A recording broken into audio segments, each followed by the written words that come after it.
Hi mga ka-MB!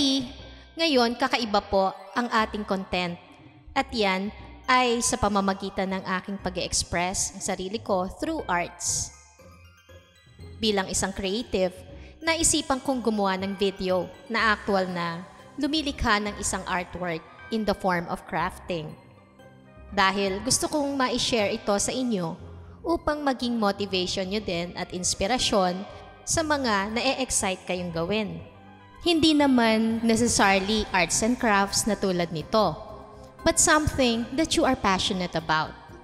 Katulad ng palagi kong sinasabi dito na we are the creators of our own reality. At tayo ay responsable para sa ating mga iniisip, pakiramdam at ikinikilos.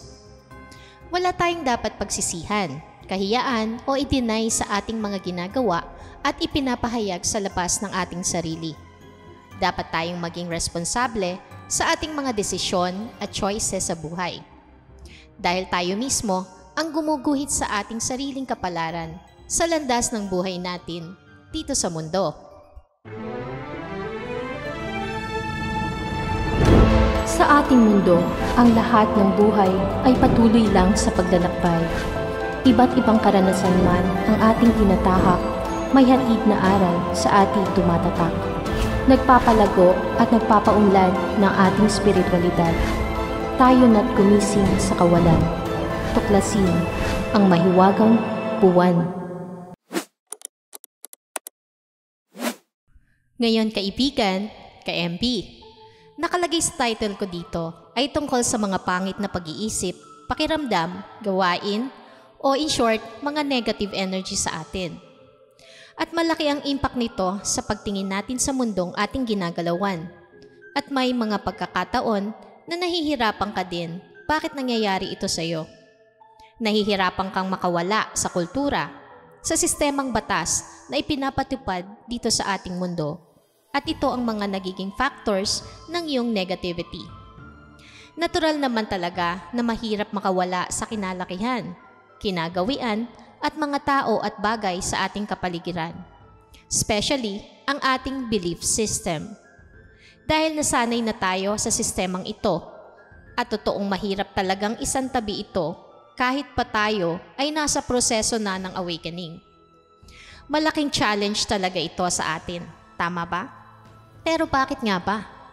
Dahil sa bawat nating pagkilos, pag-iisip at pakiramdam, palaging merong polarity. Ibig kong sabihin, may tama at may mali. May masama at may mabuti. May dilim at may liwanag. May positive at may negative. Lahat tayo ay nabubuhay sa contrast. Hindi tayo pwedeng puro araw na lang at walang gabi. Pero alam nyo ba na kailangan natin ito pareho sa buhay? Kung wala tayo sa dilim, hindi natin hahanapin ang liwanag, di ba?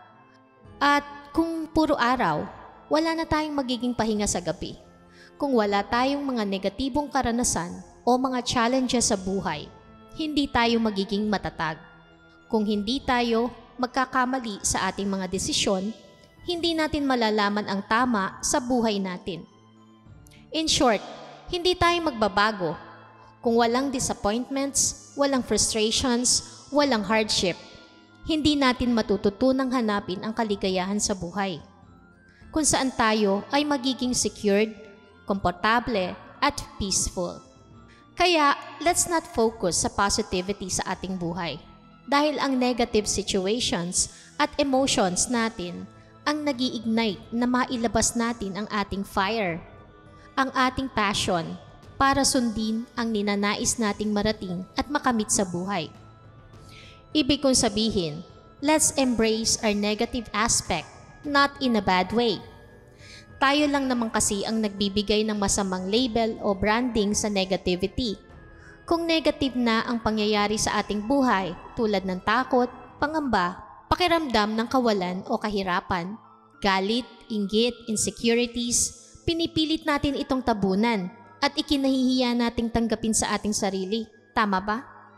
Alam nyo ba na the more we control these emotions, o i-deny na nararamdaman natin ito, the more that we will not get away from the system, the matrix, Sabi nga sa movie with the same title, di ba?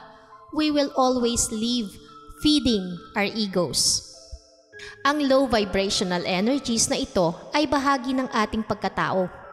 Ang kinakailangan natin is to face and accept these flaws in all of us. If we opt for positivity in life, we need to acknowledge our negativities as well. Accept, recognize them, and release without forcing ourselves too much. Hayaan nyo lang dumating ito, unawain at huwag iwasan. Dahil kusa itong aalis sa atin na hindi natin pipiliting mawala.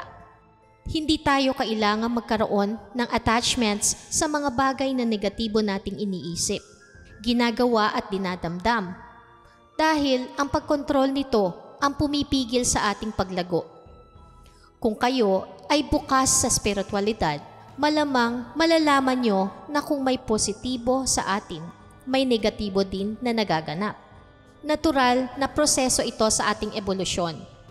Hindi tayo magiging buo kung wala ang dalawang aspetong ito sa atin. Kailangan balanse ang ating pagtanggap dito. Ang archetype ng positive ay ang masculine, ang ating isipan o mind, ang giving aspect of ourselves. Sa ating isipan, we produce logical, critical thinking. Dito nagdidikta sa atin ang ating ego. I'm not saying that this is bad. Kailangan natin ito sa ating pagkatao. Dito nabubuo ang ating pag-iisip ng kung ano-ano, pagdedesisyon, pagpaplano para sa ating ikabubuti. On the other hand, ang archetype naman ng negative ay ang feminine aspect, ang ating puso, ang receiving part of ourselves. Dito tayo nagkakaroon ng iba't ibang emosyon at pakiramdam. Dito natin nadidinig ang ating intuition. Tanong ko lang sa inyo, ano ba mas sinusunod nyo? Ang dikta ng isipan o ang dikta ng inyong puso? Pwedeng minsan isipan, minsan naman puso, di ba? Okay lang yan. Normal lang yan. Pero dapat na balanse ito. Nag-a-align ang dalawang ito para ma-achieve natin ang tunay nating layunin at hinahangad sa ating sarili. Kinakailangan na ang ating ego ay ma-tame down ng ating puso. Ika nga, you cannot seek the answers to your questions. It will come to you without even trying. If you allow yourself to go with the flow, with the rhythm of life. Kung ang simbolikong representasyon ng positive at negative ay male at female, they come together to produce a new life, a new beginning. Out of a male and a female, a life is born, di ba? Kaya kapag ina-apply natin ito sa ating buhay, to achieve wholeness, we need positive and the negative aspect. Ang negative situation na nagaganap sa atin tulad ng downfall, loss, or dark night of the soul, ang ating malaking pagsubok para sa ating paglago spiritually. Ito ang nag-i-ignite ng ating passion, ng ating fire inside our heart. Dahil ang negative aspect natin ay puso. Ito ang nagpapakilos sa atin at nagbibigay pag-asa, nagbibigay excitement sa ating mga plano at ginagawa sa buhay. Sa downfall natin, natitrigger tayong lumaban para ma-overcome ang mga obstacles ng negativity. Kung wala nito, ano pa ang kahulugan ng buhay natin? Ano ang pagbabagong magaganap kung wala ang mga ito? Ano ang ganda ng isang pelikula kung walang kontrabida, di ba? Walang excitement, walang suspense part. Masasabi mo bang maganda ang pelikulang ito kung walang mga ganap na para ma-hook up ka o maramdaman ng storya? I'm not saying na maging negative na tayo para magtagumpay sa ating layunin.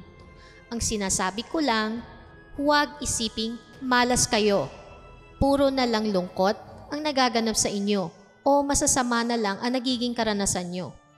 It only means to be more open, to see the bigger picture kung bakit nangyayari ito sa inyo. Dahil may itinuturo lang ito sa atin. Huwag tumakas, harapin ang bawat sitwasyon At malalaman nyo din na ang lahat ng ito ay para sa ikabubuti nyo sa bandang huli. Tingnan ang bawat negativity na ito na dinadala kayo towards positivity. Ika nga, mas masarap ang manalo sa laban ng buhay. Dahil hindi kayo sumuko, nauunawaan nyo na nagaganap ang mga pangit na pangyayari sa inyo para sa mas ikabubuti nyo. Ang buhay natin ay umiikot in cycle, ngunit umiikot na tulad ng spiral. Palaki ng palaki ang natututunan nyo ngayon at mas na-enhance at nag-expand pa sa susunod. Kaya darating ka sa point na masasabi mong, I am a better version of myself. Example ko ang paglikha kong ito. Dati, hindi magaganda ang nagagawa ko. Nakaramdam din ako ng disappointment sa mga output ko. Parang kulang, walang depth, walang buhay. Kahit ando na ang passion ko, gusto ko ang ginagawa ko. Masaya kong ginagawa ang mga projects tulad nito kahit matagal, mabusisi, minsan komplikado. Pero di ako sumuko. Mas nag-research pa ako paano ko mai-improve ang ginagawa ko. Araw-araw nanonood ako sa YouTube ng paggawa nito.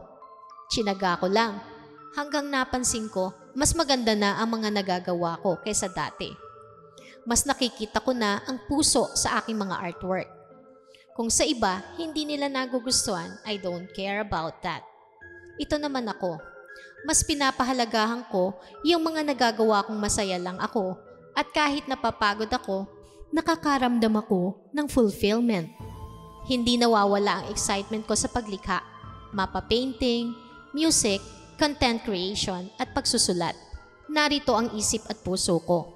At sa pagbibigay ng clarity sa inyo dito sa mahiwagang buwan, ay masasabi kong, it's a pleasure for me giving light and clarity and sharing my spiritual journey with all of you. By the way, pwede nyo din pong bisitahin ang aking isang channel na ang title ay Creative Moon. Dito ko ibinabahagi ang aking creative activities tulad ng music, kung saan ine-express ko ang pag-areglo ng mga kanta in a different version. Like cinematic, orchestral feel, makikita nyo din dito ang arts and crafts expression ko. So kung interesado kayo, pwede nyo din pong bisitahin at suportahan nyo din sa pag-subscribe at pag-like. You can also follow me sa FB page, Creative Moon's World, sa IG at Pinterest, Creative Moon 06 naman. Nakalagay po sa description box ang links. And speaking of other media platforms, pwede nyo ding i-follow ang Mahiwagang Buwan sa FB page and IG. Pwede nyo din po akong i-message doon kung may mga queries kayo regarding sa inyong spiritual journey. So, going back, may kanya-kanya man tayong tinatahak na landas sa buhay. Ang pagkakaroon ng kaliwanagan at kung paano ito i-apply ay iisa lang ang formula. We all desire to go toward the light. Ang ating journey ang symbolic representation ng darkness, kung saan andito ang mga challenges at ito ang nagbibigay sa atin ng lessons, katatagan at paglago para magpatuloy, mag-level up hanggang maabot natin ng liwanag o enlightenment o mastery in life. Kaya it's okay to be negative. It's okay to feel sad, to feel pain, angst, and any low vibrational energy. But never stay there. Accept mo lang, i-release, at i-let go. Ito ang mga karanasan na pinuntahan natin sa mundo para maramdaman dahil inside our spirit, love is already there. Ang kinakailangan lang natin, out of our painful experiences, we need to find our pure love inside us. We need to go inward, to go outward, accept who we are, and heal. And slowly, you will find bliss. Be in harmony with yourself. Accept your positivity and negativity and find your center. At pag nagawa mo yun, magkakaroon ka ng peace within yourself and other people. At pag na-heal mo na fully ang iyong sarili, you can share your love and radiant light. And just like doing stuff like this, creating something is already one way to expand your soul and nourish your spirit. And expressing myself and sharing it with you is a simple act of love. Dahil pa-Halloween na, ito ang naisipan kong gawin. Palagi akong nagtatabi ng mga waste materials dahil nangihinayang ako itapon ng basta-basta. Nafi-feel ko kasi na pwede pang ma-recycle ang iba at magamit pa din.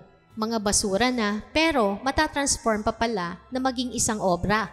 At isa pang bagay kung bakit ito ang naisipan ko, we can help Mother Earth using waste materials productively. At pwede din itong maging income generating, di ba? Kung meron sa inyo na interesado din sa ganitong mga projects, pwede nyo itong ibenta at kahit papano mapalitan ng effort o energy nyo as a reward. Alam nyo ba kung bakit valuable treasure ito? Dahil ginawa nyo ito ng may puso. I hope this simple presentation can inspire and motivate you to create something na magiging worthwhile. And through you, you can also inspire and motivate others with your own creation. So long mga ka-MB, peace, love, and light. Thanks for watching.